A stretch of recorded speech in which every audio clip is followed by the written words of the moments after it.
నమస్తేనా, ఎలా అనిపిస్తుంది కేటీఆర్ గారిని విచారణ పిలిపించడం? ఇదంతా అరెస్టుల పర్వం చూస్తుంటే ఎలా ఉంది?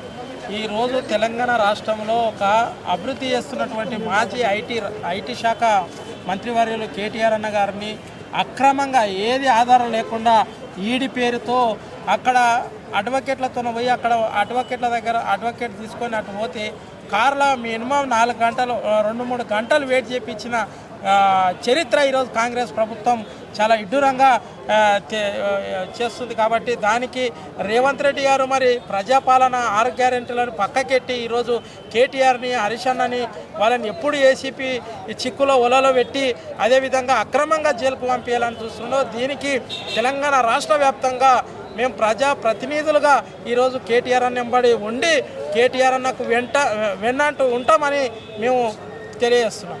అన్న, ఇప్పుడు అసలు కేటీఆర్ గారు అవకతవకలు చేస్తుంటారని నువ్వు నమ్ముతున్నావా? 99% అన్న 100% ఎటువంటి చేయడు. ఎందుకంటే తెలంగాణ రాష్ట్రాన్ని ఈరోజు ఐటీ రంగాన్ని ఒక భారతదేశంలోనే ప్రపంచ దేశంలోనే ఒక అభివృద్ధి చేస్తున్నటువంటి ఐటీ రంగాన్ని మీరు చూడండి. ఐటీ మన సాఫ్ట్వేర్ ఎంప్లాయీస్ని అడగండి, ఇప్పుడు సాఫ్ట్వేర్ కంపెనీల కాడికి పోయండి.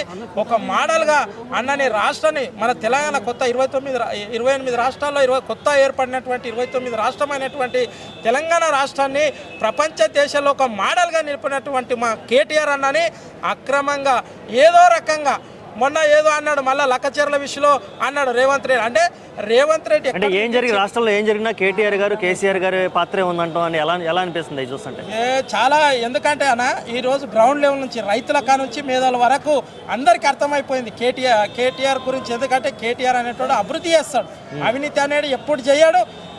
ఎట్లుంటాడంటే మనకు తెలంగాణ ఏర్పరిచిన తెలంగాణని మనం అభివృద్ధి చేసుకుందామని ఒక ధైర్యంతో తెలంగాణ రాష్ట్రం తీసుకొచ్చిన నాయకుడు కేసీఆర్ గారు ఆధ్వర్యంలో మన తెలంగాణని అభివృద్ధి చేస్తున్న ప్రథంలో తీసుకుపోతాడని ఇట్లా అడ్డంగా ఇష్టరాజ్యంగా రేవంత్ రెడ్డి కావాలని చేస్తున్న ఇది